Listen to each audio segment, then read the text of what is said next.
Muy bien, lo primero que quiero decirles, hermanos, es que esta secuencia no es un seminario del libro de Apocalipsis. Quede claro eso. No vamos a presentar un seminario del libro de Apocalipsis. Vamos a hacer una serie de temas solamente referentes a las 7 iglesias, porque tenemos tiempo limitado. El último seminario de Apocalipsis que dimos en mi país me tomó 13 semanas para presentarlo. Vamos a mencionar solamente algunos puntos importantes. Vamos a presentar la persona de Jesús, que es el tema central del libro del Apocalipsis. Vamos a presentar algunas joyas para atesorar. Y vamos a ver cuál es el mensaje de Jesús para nosotros hoy. Para poder entender eso, y yo quiero llevarlos a ustedes a ver cuál es el mensaje de Jesús para esas iglesias en ese tiempo, para que entonces podamos entender cuál es el mensaje que Él tiene para nosotros. Luego, cuál debería ser nuestra respuesta, y por supuesto, como ya vieron, vamos a tener varias alabanzas en el medio de la presentación. La primera joya para atesorar la encontramos en Apocalipsis, capítulo 1, versículos del 1 al 3, donde nos dice allí que el Apocalipsis es la revelación de Jesucristo que Dios le dio para mostrar a sus siervos las cosas que deben suceder pronto, y que dio a conocer. Y entre paréntesis ustedes ven que yo puse simbolizó, porque ese término ahí lo que significa es que la dio a conocer por medio de símbolos. El Apocalipsis es un libro de símbolos. Entonces dio a conocer o la simbolizó enviándola por medio de su ángel a su siervo Juan, quien ha dado testimonio de todo lo que ha visto. Y entonces viene la bienaventuranza que dice: bienaventurado el que lee y los que oyen las palabras de esta profecía y guardan las cosas escritas en ella, porque el tiempo está cerca. ¿Por qué subrayé él? Porque esta bienaventuranza se aplica a esta situación acá. Bienaventurado el que lee, el predicador, y bienaventurados los que oyen, la congregación. El libro de Apocalipsis, la intención de Dios o de Jesús era que se leyera en las congregaciones, y por eso Él puso esa gran bendición para aquellos que leen y los que escuchan, y para los que guardan las palabras escritas en ella, porque el tiempo está cerca. Aún en el tiempo que se escribió el libro de Apocalipsis, se tenía la premura del regreso de Cristo por segunda vez. Esa urgencia de que el tiempo es corto. ¿Por qué el tiempo es corto? Porque tenemos mucho trabajo que hacer. Por eso es que se dice que el tiempo es corto. Entonces, tenemos que aprovechar el tiempo para poder hacer todo el trabajo que se nos ha encomendado. Entonces, según esta joya, podemos ver que el Apocalipsis es un mensaje de parte de Jesús. Lo envió a sus siervos, o sea, a las iglesias. Lo presentó por medio de símbolos. Es un libro simbólico y así debemos estudiarlo. Es palabra de Dios, es el testimonio de Jesucristo. ¿Quién sabe de memoria qué dice Apocalipsis 19:10? 19:10, adora a Dios porque el testimonio de Jesucristo es el espíritu de la profecía. Entonces el Apocalipsis es la palabra de Dios dada a Jesús, para que Jesús se la pasara a Juan. Inmediatamente Juan la transmite, se convierte en el testimonio de Jesucristo, porque ya Juan se convierte en profeta cuando él emite la palabra de Dios. Somos bendecidos si guardamos o ponemos en práctica las palabras contenidas en él, y que estas cosas sucederán pronto. Esos son puntos interesantes que nosotros podemos tomar de esa primera joya. Ahora, cosas que el libro de Apocalipsis no es. Parece que ya se me trancó.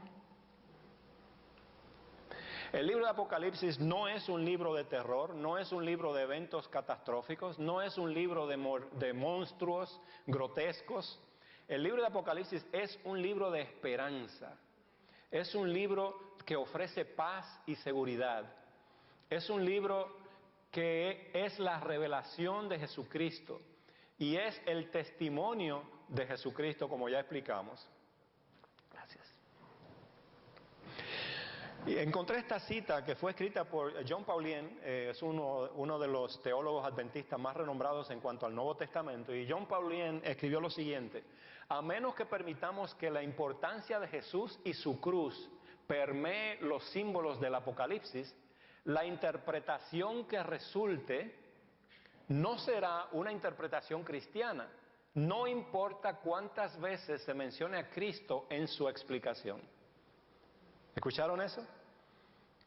No importa cuántas veces usted mencione a Cristo en el Apocalipsis, si usted no hace a Jesús y su cruz el centro de entre esos símbolos de Apocalipsis, la interpretación a la que usted llegue no es una interpretación cristiana. Así que vamos a tener eso en mente y vamos a mantener a Jesús en el centro de toda esta interpretación para que podamos hacer la interpretación correcta. Ahora, ¿quién dirigió el Señor este libro? Dice, yo estaba en el Espíritu en el día del Señor y oí detrás de mí una gran voz como de trompeta que decía, escribe en un libro lo que ves y envíalo ¿a quién? A las 7 iglesias. ¿A cuáles son esas 7? Éfeso, Esmirna, Pérgamo, Tiatira, Sardis, Filadelfia y Laodicea. Yo quiero decirte en esta noche, lo primero que yo quiero decirte que el Señor me puso en la mente es esto. Dios tiene un mejor concepto de ti de lo que tú piensas. ¿Por qué digo esto? Porque mientras estudiaba el Señor me puso la atención en que nosotros como adventistas nos creemos solamente que somos ¿qué? Pero estas cartas se escribieron todas en un solo libro y ese solo libro se envió a las 7 iglesias. Las 7 iglesias iban a leer los 7 mensajes. Quiere decir que los 7 mensajes de Apocalipsis son para nosotros también. Claro que en el asunto de la línea escatológica, en el tiempo en que nos toca vivir, pues nosotros representamos a la iglesia de la Odisea. Pero eso no quiere decir que Dios nos mira a nosotros solamente como la Odisea. El Señor tiene un mejor concepto de nosotros, los adventistas del séptimo día, que el que nosotros mismos tenemos. Porque siempre decimos, bueno, que somos fríos, somos tibios, ¿verdad? Y nos creemos así. Y como decían en mi país, nos echamos tierra a nosotros mismos. Pero Dios te quiere decir en esta noche que Él te ve de otra manera diferente. Porque en una congregación es muy difícil que todos estén en la misma condición. Es muy difícil, no dije imposible, pero dije, es muy difícil que en una congregación todos los hermanos estén en una misma condición. Vamos a continuar. Al analizar... este sí que me quedó pequeño y cuando la pasé a mi iPad no se ve, las letras se me salieron, así que voy a tener que estar leyendo la pantalla lamentablemente, aunque sea muy poco, ¿verdad? Es muy mal. Pero estas congregaciones cristianas, estas 7 iglesias, tenían ciertos problemas y por eso fue que Jesús les envió estos mensajes. Vamos a ver. En primer lugar, los cristianos en Asia enfrentaban la oposición y las acusaciones de los paganos porque ellos no participaban en actividades sociales. ¿Por qué los cristianos no participaban en actividades sociales en Asia? Porque evitaban las celebraciones que se caracterizaban por prácticas inmorales y el comer comidas dedicadas a los dioses paganos. Entonces, porque los cristianos no participaban de esas fiestas paganas, ellos decían, ay, esos cristianos son atrasados, esos cristianos no son sociables, no son sociables. ¿Algún parecido con la época moderna? ¿Algún parecido? Ay, ustedes no bailan, ay, ustedes no beben, ay, ustedes no van a fiestas, ay, ustedes no esto, ustedes no aquello, ustedes son antisociales. Entonces ese mensaje de Éfeso también es para la iglesia adventista del séptimo día de Jacksonville hoy. Los cristianos eran acusados de ateísmo porque solo adoraban a su Dios. ¿Algún parecido con la era moderna? Cuando nosotros predicamos a otras religiones le decimos lo que dijo Jesús, yo soy el camino, la verdad y la vida. Nadie viene al Padre sino por mí. Eso no lo dijo Joel, eso lo dijo Jesús. El único camino a la salvación es Jesús. Y los musulmanes dicen, eso no puede ser así. Y los budistas dicen, eso es imposible. Y los hindúes dicen, eso no es así. Pero sin embargo, así es. Y por eso los romanos consideraban ateos a cualquiera que no adorara al emperador y por eso consideraban ateos a los cristianos. Hoy nos dicen fanáticos o cristianos con una mente cerrada porque no incluyen a más nadie, creen que son los únicos que se van a salvar. Los cristianos no predicamos que somos los únicos que nos vamos a salvar porque los cristianos estamos llamados a predicar el evangelio a todo el mundo. Queremos que todo el mundo se salve. El que escuche, ¿verdad? El que escuche el mensaje de salvación. También eran acusados de canibalismo con relación a la cena del Señor, porque en la cena del Señor nosotros decimos, ahora vamos a comer el cuerpo de Cristo, ahora vamos a tomar la sangre de Cristo, y la gente escuchaba eso, lo malinterpretaba y decían, esa gente son caníbales, ellos comen carne de gente y beben sangre de gente. Circulaban historias de que sacrificaban niños en sus servicios. Como resultado, los cristianos, se me fue una S ahí, estaban perdiendo gradualmente su estatus social en la sociedad. ¿Algún parecido con la época de hoy?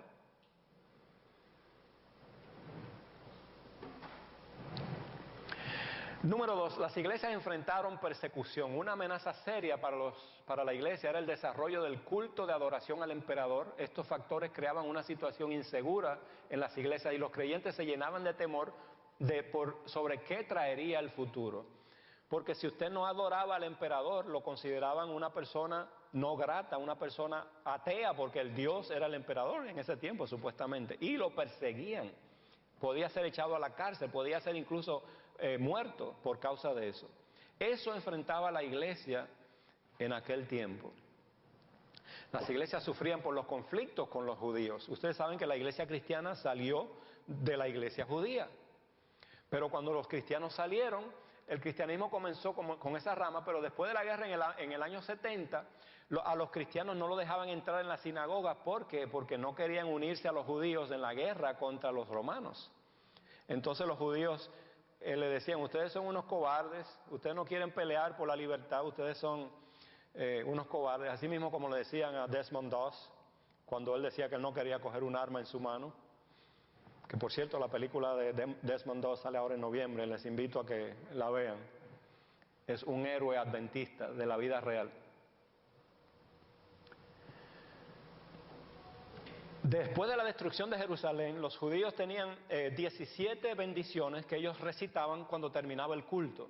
Pero después que destruyeron a Jerusalén, ellos añadieron una, la 18ª, ¿verdad? O 18ª bendición, que no era una bendición, sino que era más bien una maldición en contra de Cristo y de los cristianos. Así que evidentemente los cristianos que estaban en las sinagogas, cuando llegaba ese momento de decir las bendiciones, ellos no decían la número 18, y los judíos lo miraban con una cara no muy buena, ¿verdad? Porque decían, estos son de eso, por eso no lo dicen. Así que eventualmente fueron expulsados de las sinagogas los cristianos. Los judíos gozaban de un estatus legal y eran reconocidos por las autoridades romanas como una religión legal. ¿Algún parecido con el tiempo actual? Donde hay una religión que es muy reconocida, pero las demás son consideradas como, ¿verdad? Los judíos tenían el privilegio de adorar en sábado, estaban exonerados de la adoración del emperador, y la oposición de los judíos al evangelio y su persecución de los cristianos los hizo siervos de Satanás. Hermanos, todo eso pasaban los miembros de la iglesia de Efeso. Y por eso el Señor dijo, déjame mandarle este mensaje para que ellos se animen. Vamos a ver ahora un poquito. En resumen, esto yo lo encontré en el libro que se llama Comentario del libro de Apocalipsis, escrito por el hermano Ranko Stefanovic. Dice que los problemas básicos con que lidiaban los cristianos en Asia tenían que ver con la comida ofrecida a los ídolos y con la inmoralidad sexual. Lo que sucede es que en el templo pagano la gente iba a ofrecer su servicio a la diosa Diana, o a la diosa, como le llamaban también, ahorita lo veremos, se me olvidó de la mente. Entonces, después del servicio estaban las sacerdotisas, porque hay niños, voy a decir así, las sacerdotisas de Diana, donde se hacían después del culto. Eso era parte del culto. Entonces los cristianos, por supuesto que no iban a participar en eso. Es el primer problema. Entonces eran considerados como antirreligiosos, antisociables, indeseables, porque no participaban de esas actividades sociales, como ellos le llamaban, que era inmoralidad, pura depravación.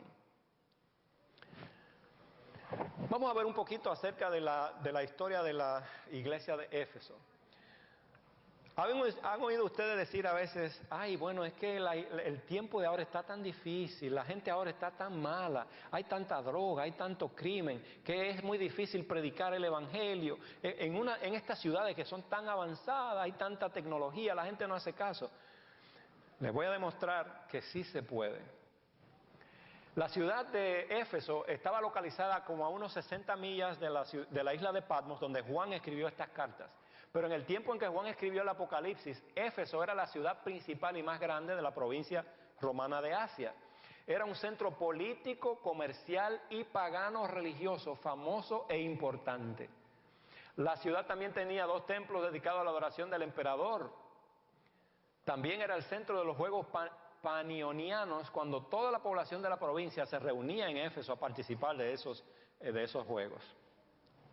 Dije que era una ciudad, un centro político, comercial y pagano religioso. Estas son algunas de las ruinas de Éfeso, las traje para educación general. Esto es lo que queda del Coliseo de Éfeso, era algo tremendo, ahí cabía cantidad de gente. Esto era como se vería Éfeso cuando estaba en su apogeo. Este es el Coliseo, por aquí estaría el templo de Diana, estos son los predios de la ciudad, por aquí estaría el puerto, no se ve, pero por aquí está el mar y estaría el puerto. Esta era la ciudad de la diosa de la fertilidad, Artemis fue el nombre que se me olvidó, que es la misma Diana, le llamaban Artemis o Diana, a quien venera toda Asia y el mundo entero adoraba fanáticamente, según dice Hechos 19:27. El magnífico templo dedicado a la diosa era el orgullo de los ciudadanos de Éfeso y era reconocido como una de las maravillas, de las 7 maravillas del mundo. Éfeso también era famosa por sus prácticas supersticiosas y artes mágicas. El templo poseía el derecho de asilo, escuchen bien. El templo de Diana tenía un derecho de asilo y el predio del templo era grandísimo. Lo que significa que si usted había cometido un crimen, asesinato, robo, lo que sea, y lo andaban buscando para matarlo, para echarlo preso, si usted llegaba al templo o al patio del templo, ya usted era perdonado automáticamente de cualquier cosa que usted hubiera hecho. Por consecuencia, la ciudad de Éfeso estaba llena de criminales, de ladrones, de personas depravadas que salían huyendo y llevaban y se refugiaban en el templo. A esa gente tenía que enfrentar la iglesia de Éfeso. Puros criminales, pura gente depravada, pura gente. ¿Ustedes se creen que es difícil hoy en día? Ellos lo tuvieron más difícil que nosotros todavía.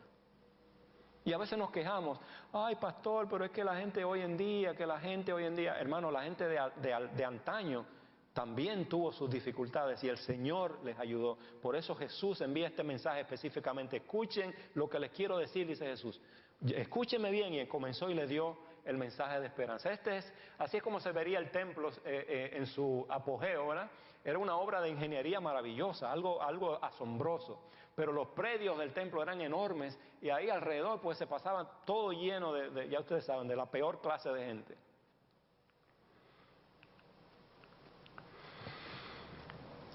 Ahora, en Éfeso se encontraba probablemente la iglesia cristiana de mayor influencia en la provincia de Asia. Fue la iglesia que fue fundada por Aquila y Priscila, esa historia la encontramos en Hechos 18, y el joven predicador Apolos.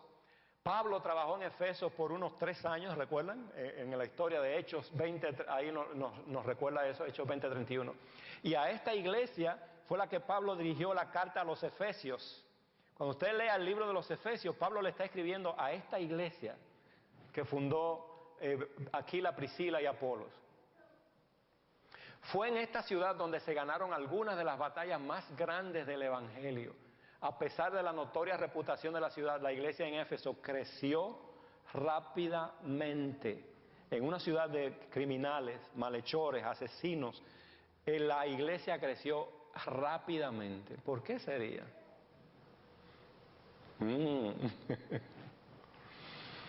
Ahora vamos a ver cuál es el mensaje a Éfeso, que es lo que nos interesa, y aquí es donde nosotros vamos a aprender un poquito.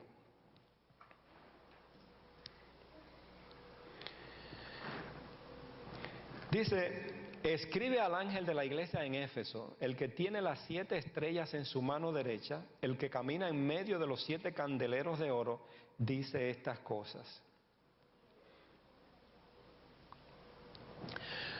Antes de continuar, Jesús se presenta, ¿verdad?, de esta forma.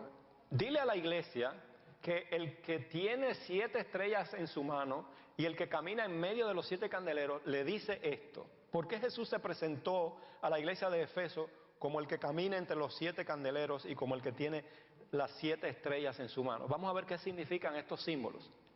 El versículo 20 ahí mismo de Apocalipsis 1 nos da la explicación. Dice: en cuanto al misterio de las 7 estrellas que has visto en mi mano derecha y de los 7 candeleros de oro, las 7 estrellas son los ángeles, los mensajeros, y analizando esta palabra podemos deducir que lo que en realidad está diciendo los líderes de las 7 iglesias.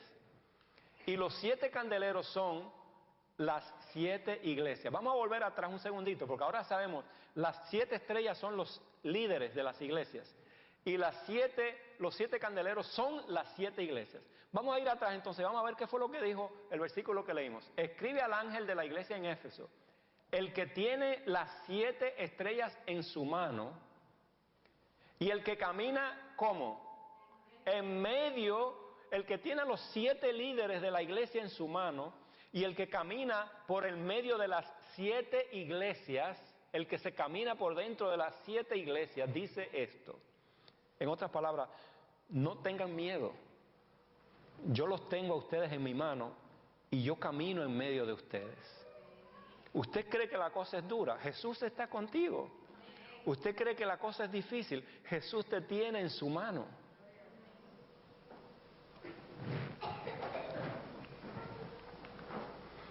Y el mensaje que Dios le mandó a decir a Efeso fue el siguiente: yo conozco tus obras, tu arduo trabajo y tu perseverancia, que no puedes soportar a los malos, que has puesto a prueba a los que dicen ser apóstoles y no lo son, y que los has hallado mentirosos. Además sé que tienes perseverancia, que has sufrido por causa de mi nombre y que no has desfallecido. Presten atención. Este fue el mensaje que el Señor le envió a la iglesia de Éfeso. Yo conozco tus obras.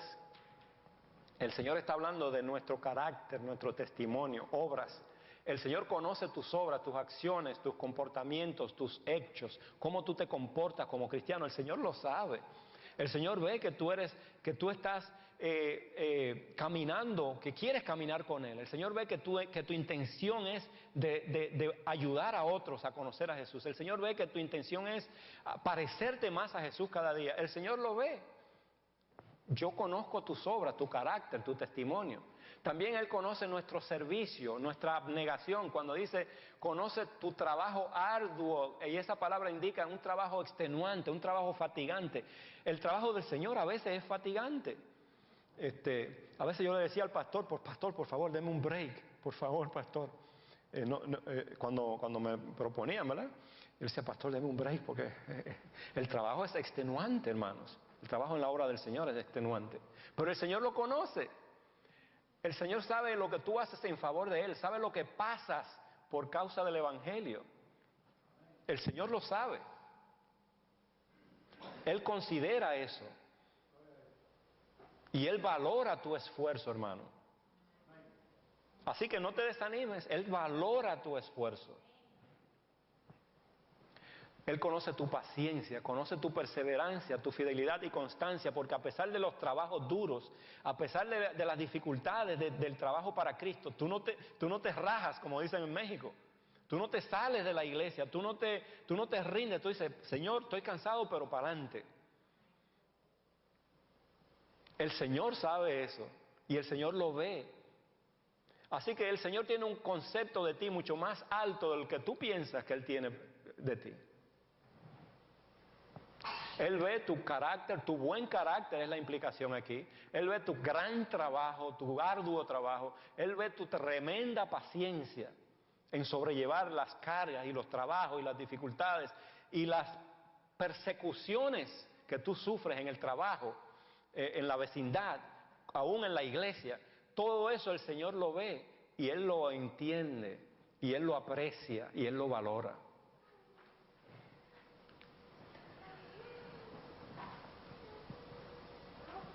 Él sabe lo que tú sabes de la palabra de Dios. Él sabe el conocimiento que tú tienes, porque dice, Él sabe cómo has puesto a prueba a los supuestos profetas de Dios y los has hallado mentirosos. Y yo me quiero detener un poquito aquí, porque dice, encontré esto en la Biblia de estudio Andrews. Yo sé que algunos hermanos aquí la tienen. Encontré esta aclaración que dice, los creyentes necesitan poner a prueba a aquellos que dicen hablar de parte de Dios. Hay mucho de eso hoy en día. Se para una persona aquí con un mensaje diferente y muchos hermanos le creen y no lo ponen a prueba con la palabra de Dios. Y por eso a veces la iglesia se divide y unos se van por allá y otros se van por acá, porque no ponen a prueba a los que dicen hablar de parte de Dios. Primera de Juan 4:1 dice, amados, no crean a todo espíritu, sino prueben a ver si los espíritus son de Dios, porque muchos falsos profetas han salido al mundo. Y la iglesia de Éfeso hizo esto, él supo probar a la gente que venía hablándole nuevas filosofías, los probaban y les no, usted es mentiroso, eso no es cierto. Los probaba y los hallaba mentirosos. El Señor sabe que tú puedes hacer eso, que tú tienes un conocimiento de la palabra suficiente para darte cuenta cuando alguien te está trayendo mentiras y comprobárselo con la misma palabra de Dios. No, eso no es así, eso no es así.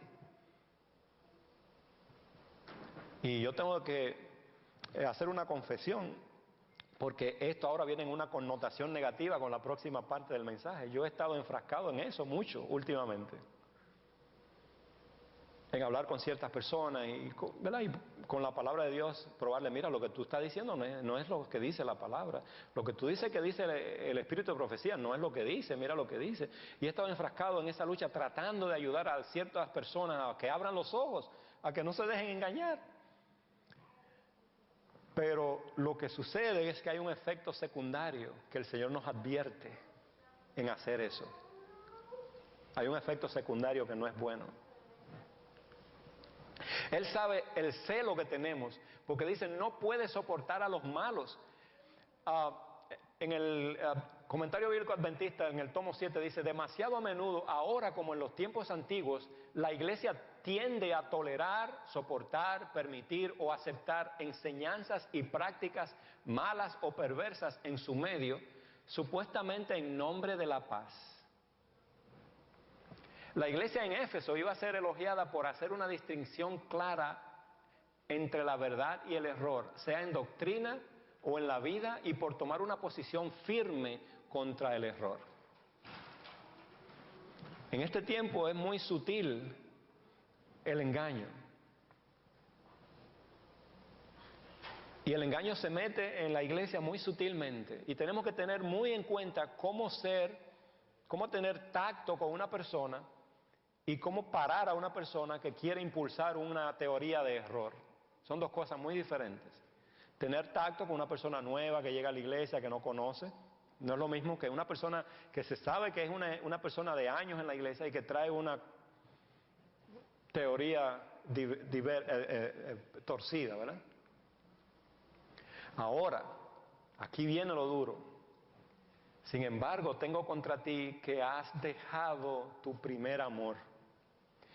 Ese amor probablemente incluía amor de todo corazón hacia Dios y amor por la verdad, también amor los unos por los otros como hermanos y por sus semejantes en general. Tal vez las controversias doctrinales suscitadas por los falsos maestros habían iniciado el levantamiento de un espíritu faccioso, un espíritu de contención, un espíritu de argumentación, de discusión. Y ahí fue donde la iglesia perdió el amor. De tanto pelear con los malos, de tanto defender la verdad con los falsos maestros, perdió el amor y ahora comenzó a ser una iglesia ruda, una iglesia áspera, una iglesia que no amaba ni al hermano ni al semejante. A pesar de que trabajaba mucho para Cristo, comenzó a perder ese amor.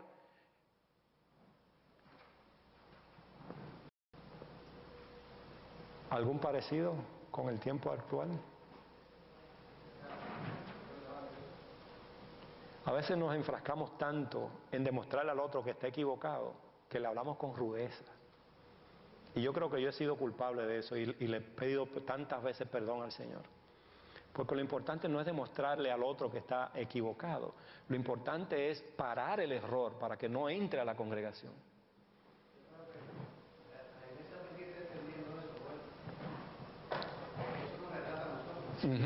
Exacto. Concentrado mucho en nuestra historia, en defender nuestra verdad. Es verdad que hubo un tiempo en que había que defenderla. Y todavía hay que defenderla. Pero estamos entendiendo, ¿no? Que no hacemos nada con ganar una batalla. Es decir, con ganar una batalla y perder la batalla. Exacto, exacto. Hermanos, es muy importante que en el proceso de defender nuestra fe y de defender la pureza del Evangelio, que nosotros no destruyamos a las almas. Que en el proceso de defender la fe y de mantener la doctrina pura, que nosotros no mostremos un carácter rudo, porque el amor es la esencia de la ley de Dios. Y el amor tiene que permear toda la vida del cristiano. Si usted no deja ver amor, si usted no suda amor, como dicen en Santo Domingo, si usted no suda amor por los poros, usted no puede decir que usted es cristiano. Y es un proceso para que no se desanimen, es un proceso. El Señor comienza a trabajar en ti, pero tienes que estar consciente, Señor, yo quiero defender la verdad, pero no me permitas llegar a ser odioso, no me permitas llegar a ser rudo con los demás. Yo he tenido discusiones con los testigos de Jehová, con los evangélicos pentecostales, con los bautistas, con los mormones, ¿quién más? Con diferentes iglesias. Y he tratado siempre de mantener la calma. Bueno, hay una iglesia que de vez en cuando me saca el indio, como dicen en Puerto Rico. Pero es importante que usted muestre cordura, balance. Oh sí, tú dices que es así, ok, vamos a hacer esto, déjame yo investigar. O sea, no se acalora en el momento, usted no gana nada con acalorarse. Ok, déjame investigar, esta noche yo voy a investigar un poquito y te hablo mañana o pasado mañana y te digo lo que encontré. Entonces se va a su casa tranquilamente, ora, y con la dirección del Espíritu usted investiga y pone las cosas claras, las escribe, y cuando se encuentra otra vez con esa persona, mira, tú me dijiste que las cosas eran así, así, así, pero mira, yo encontré esto, explícame ahora, ¿por qué la Biblia dice esto y esto y esto? Tú me puedes explicar, póngalo en su propia boca, en la boca de ellos.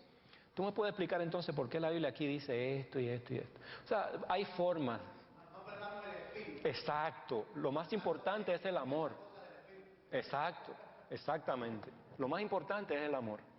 Así que los efesios, de tanto defenderse de los falsos maestros, de los malos, de tanto defender la pura doctrina, de los falsos apóstoles y de los nicolaitas, habían perdido ese primer amor.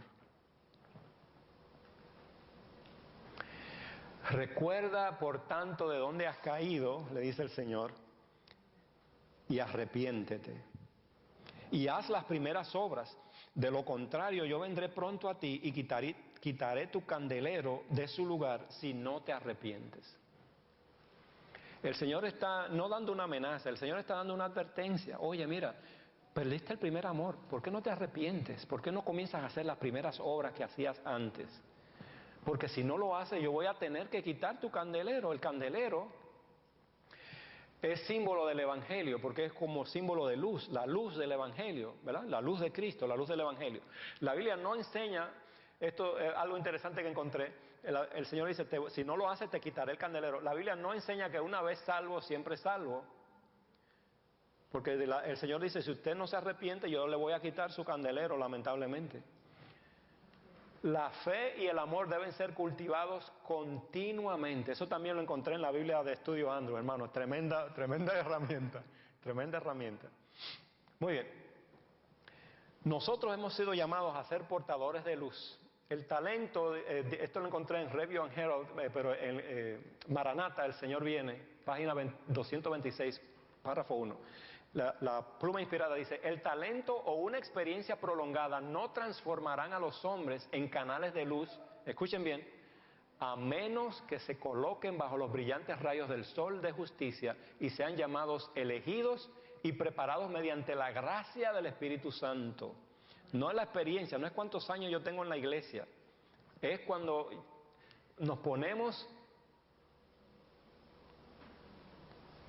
debajo de la gracia del Espíritu Santo.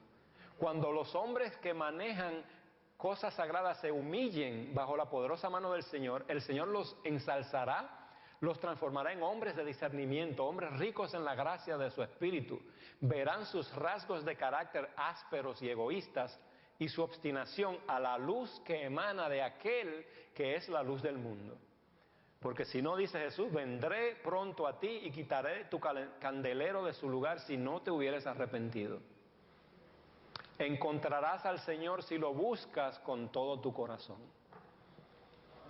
Y me alegro de que Pura y Rosa hayan comenzado el ministerio de oración por las madrugadas, porque eso es el comienzo de buscar a Dios de corazón. Y el Señor quiere darnos su espíritu, pero tenemos que buscarlo de corazón, para que Él pueda empezar a obrar esa transformación y nos dé ese temperamento amoroso para con todo el mundo. Pero tienes esto, concluye diciendo el Señor,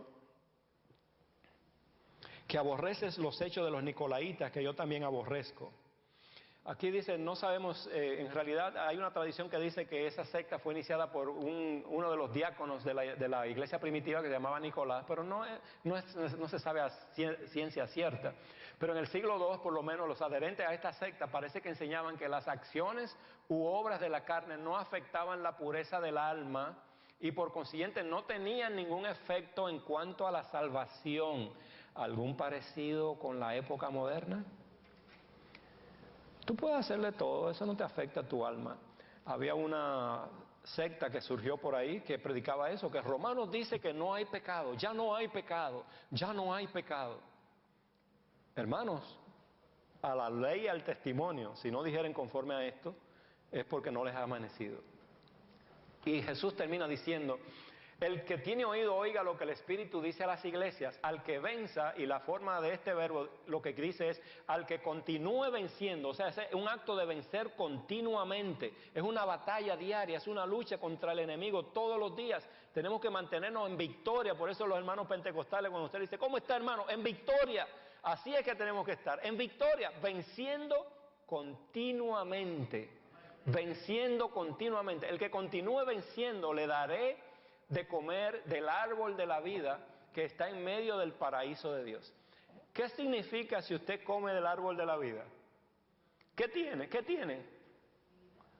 ¿Pero qué vida?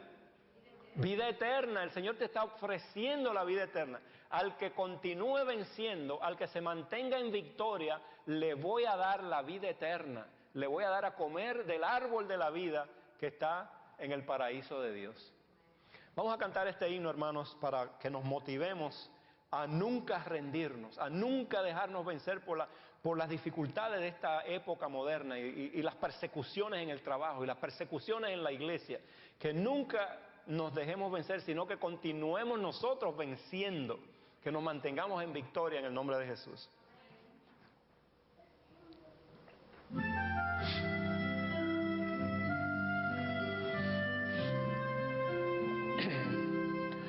Días hay, lo sé, en que triste te sientes y sin esperanza estás,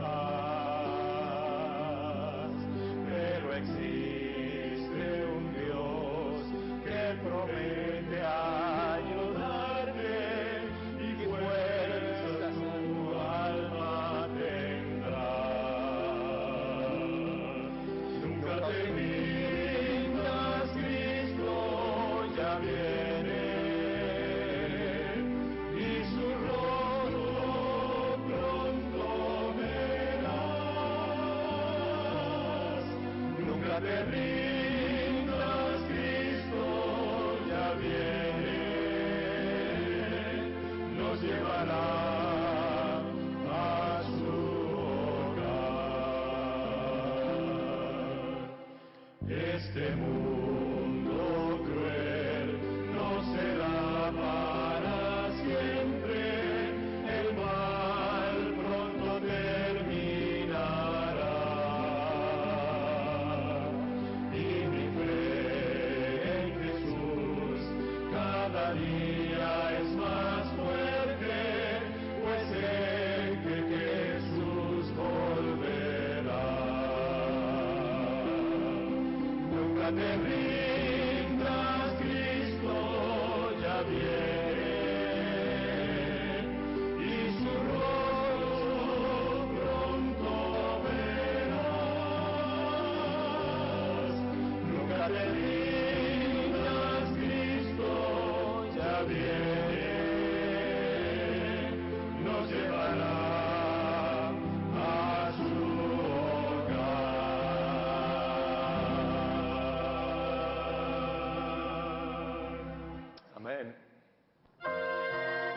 Muy bien,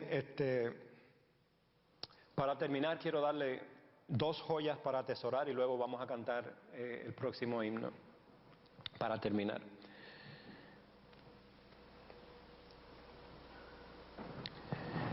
El Señor considera a su iglesia como instrumento de luz y la luz es el Evangelio.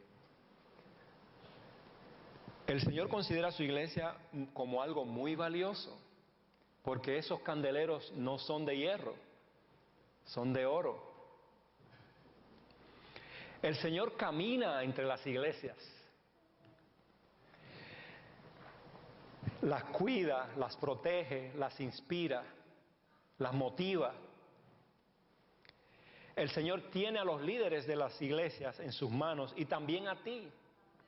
No importa lo que estés pasando, recuerda que Cristo te tiene en su mano derecha. ¿Habrá alguien aquí en esta noche que quiera decirle al Señor, Señor, sabiendo que tú me tienes en tu mano y sabiendo que tú caminas en medio de tus iglesias, yo quiero pedirte que tú me hagas un mejor cristiano? ¿Hay alguien aquí que quisiera pedirle eso al Señor? Señor, yo quiero que tú me hagas un mejor cristiano. Yo quiero que tú pongas tu espíritu en mí. Vamos a cantar este himno y si usted quiere pasar al frente, yo quiero tener una oración muy especial para que el Señor nos bendiga con su espíritu, nos bautice con su espíritu, para que podamos ser una iglesia efectiva en la predicación del Evangelio.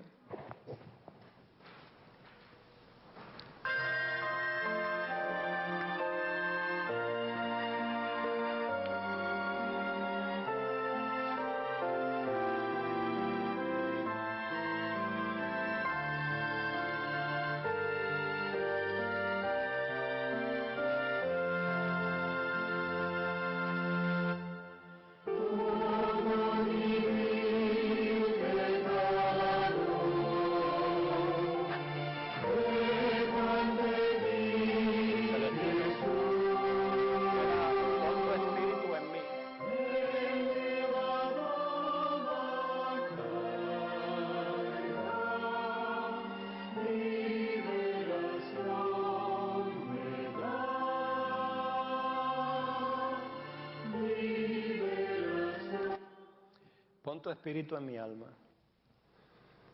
No sé si anotamos el número equivocado, entonces parece. Ajá. No. Pon tu espíritu en mí, hazme muy leal a ti. Mora en mí, oh Cristo. Mora en mí, oh Cristo. Disculpen, hermanos, por la... Ajá, mora en este corazón. Ahora sí. Bien, vamos a cantar esta canción como una oración que nosotros le cantamos y le oramos a Jesús diciéndole esto. Entra en este corazón, haz de mí tu habitación, sea yo tu posesión, mora en mí, oh Cristo, mora en mí.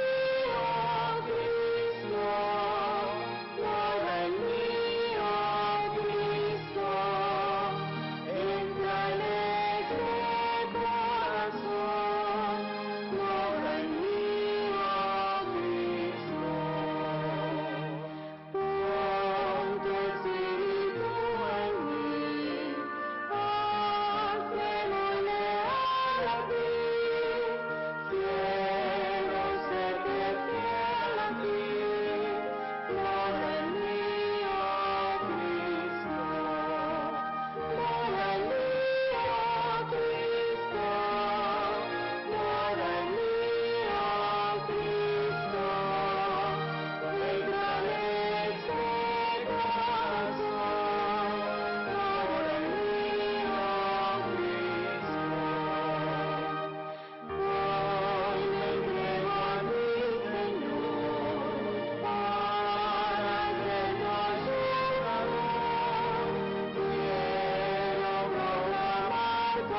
Padre nuestro que estás en los cielos, te agradecemos encarecidamente por tu gran bondad y misericordia, porque nos has revelado estas cosas para estar apercibidos para los tiempos que se avecinan. Gracias, Señor, por la promesa de tu presencia en medio nuestro. Gracias porque sabemos que te estás paseando aquí entre nosotros. Gracias porque nos tienes en tus manos, protegidos de los embates del enemigo. Señor, te suplicamos que tú nos ayudes a recuperar ese amor, que podamos mostrar amor con los hermanos, amor con los vecinos, amor con los compañeros de trabajo, amor con los desconocidos y aún amor hasta hacia los indeseables, Señor. Porque sea el amor puro que viene de ti. Señor, como iglesia te suplicamos que tú pongas lo que nos falta para que podamos ser una iglesia que alumbre con la luz del Evangelio aquí en la ciudad de Jacksonville. Padre nuestro, te suplicamos que cada miembro aquí presente, y especialmente los que han pasado aquí al frente, que en símbolo de que se están entregando especialmente a ti, que tú los bendigas, que tú derrames tu espíritu sobre ellos para que los dirijas desde aquí hasta la eternidad. Gracias, Señor, por escucharnos. En el nombre de Jesús. Amén. Amén.